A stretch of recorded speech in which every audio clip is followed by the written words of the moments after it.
Hello class 10, this is your chemistry class and we are discussing the worksheet of nitric acid. So let's start the class. We have discussed the 7 questions from the worksheet of nitric acid. So today starting from the question number 8, it's saying that give balanced chemical equation for the reaction of dilute nitric acid with ferric hydroxide and zinc oxide. That is balanced chemical equation, question number 8. Balanced chemical equation for the reaction of dilute nitric acid with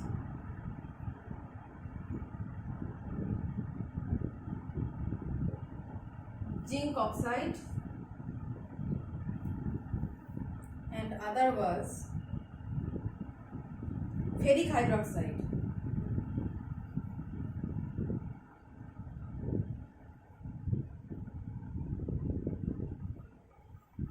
So the answer will be, you react zinc oxide with nitric acid. You know, whenever any metal oxide, metal carbonate, metal hydroxide, whatever you take, the product will be actually the metal nitrate. So here zinc is the metal. If you take the zinc oxide and nitric acid, the product will be zinc nitrate. So zinc nitrate formula is ZnNO3 whole twice. So as this is NO3 whole twice, we are taking 2 nitric acid is here and remaining is H2O, water. So zinc nitrate plus water, this is produced in the reaction of zinc oxide and nitric acid. And the next is with ferric hydroxide solution. Ferric hydroxide is FeOH whole thrice.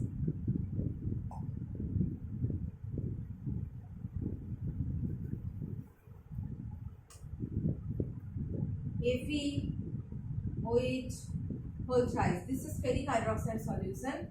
FeOH whole thrice, whole twice. This one is ferrous, okay.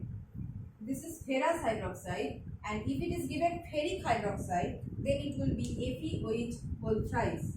So FeOH whole thrice reacting with nitric acid, giving, as I have said, whatever you take hydroxide, carbonate, oxide, the product will be metal nitrate. So here iron is the metal and it will produce the corresponding nitrate. So ferric nitrate, ferric hydroxide to ferric nitrate, FeNO3 whole thrice.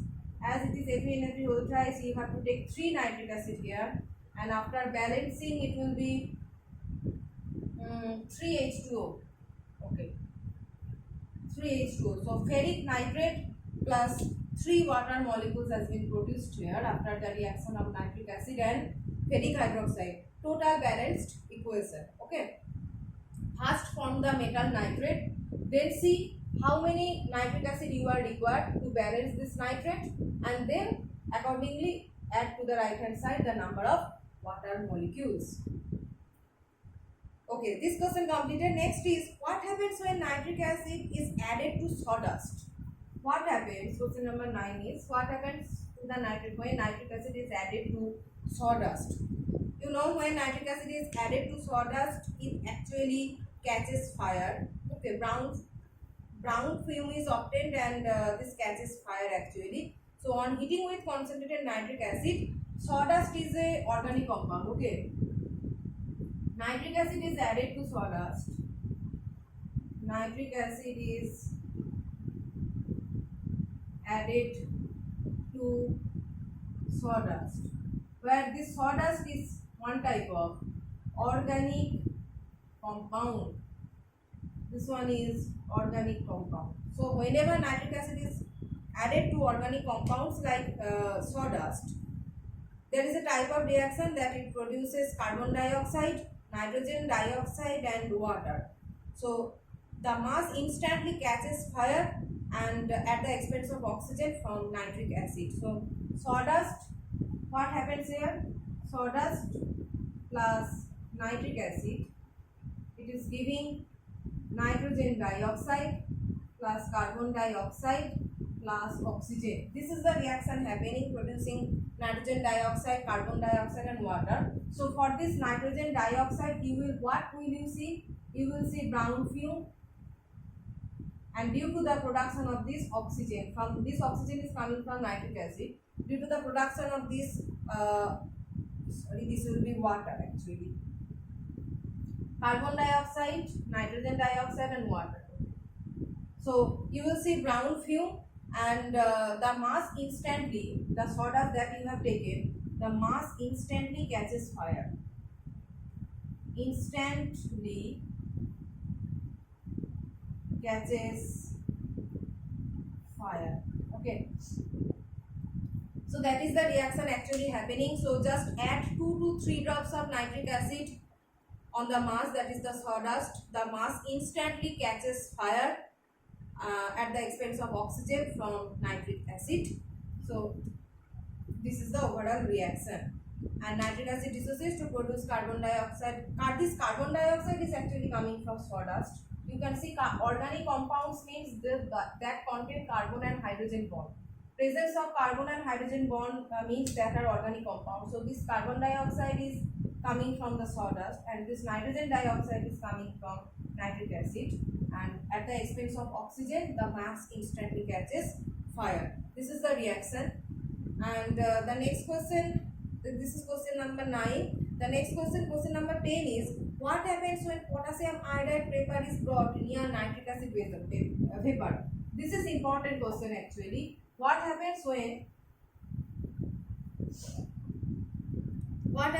potassium iodide vapor is brought near nitric acid vapor?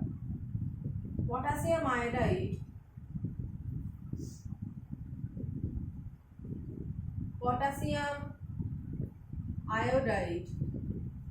vapor is brought near nitric acid vapor. Potassium iodide means Ki, and in presence of nitric acid is very good oxidizing agent. You always remember that nitric acid is very good oxidizing agent. So it will oxidize this potassium iodide. So this one is K plus I minus, and from this potassium iodide it will produce iodine vapor. Okay, iodine vapor. And when potassium iodide vapor is brought, the question is given as potassium iodide vapor is brought near nitric acid vapor, you will see that it turns brown when brought near nitric acid vapor. The paper turns brown.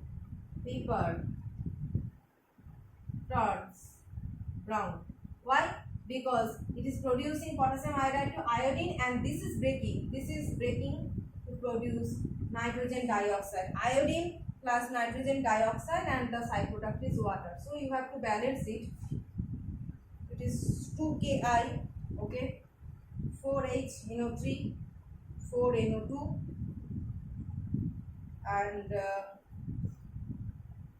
this will be 2H2O. Now, okay. So 2 Ki plus 4HNO3 producing, and another product will be obtained, that is 2KNO3, iodine plus 2H2O plus, this will be 2NO2 and plus 2KNO3. Now, so 2 potassium iodide reacting with 4 nitric acid producing potassium nitrate salt plus iodine vapor plus 2 nitrogen dioxide vapor and plus 2 water molecule. So paper turns brown due to the production of this nitrogen dioxide brown fume. The paper turns brown. So a filter paper soaked in potassium iodide solution turns brown when it is brought near nitric acid vapor. This is the overall reaction. This is important question, okay, from this worksheet. That is potassium iodide. What happens when potassium iodide vapor is brought near nitric acid vapor? So 10 questions are already discussed, and remaining questions we will discuss in the next class.